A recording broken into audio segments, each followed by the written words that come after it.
നിങ്ങൾക്കായിരം അഭിവാദ്യങ്ങൾ.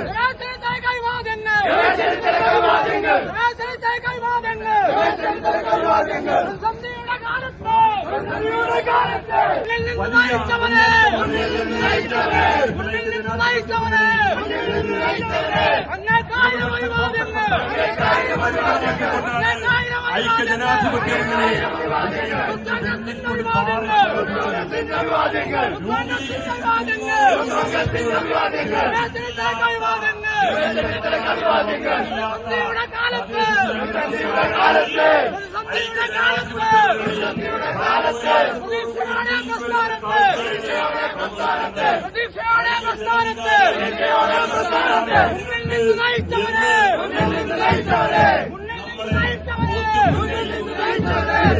സംസാരിച്ച നേതാക്കന്മാരെ ശബരിമലയിലെ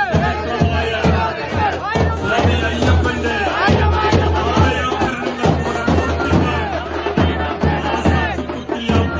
ഒരു വർഗമായി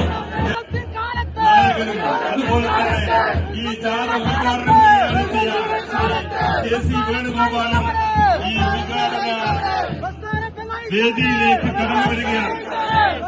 അവർക്ക് കടന്നു വരാനുള്ള സൗകര്യങ്ങൾ ചെയ്തു കൊടുക്കണമെന്ന് ഞാൻ അഭ്യർത്ഥിക്കുകയാണ്. ഒരു വലിയ ജനമുന്നേറ്റമാണ് ഈ ജാഥയുടെ തുടക്കത്തിൽ തന്നെ. ഒരു കാര്യം വ്യക്തമാണ്, ഈ ജാഥ തിരുവനന്തപുരത്ത് സമാപിക്കുമ്പോൾ കേരളത്തിലെ പിണറായി വിജയൻ ഭരണത്തിന് അന്ത്യം കുറിക്കുന്ന ഒരു പോരാട്ടമാണ്.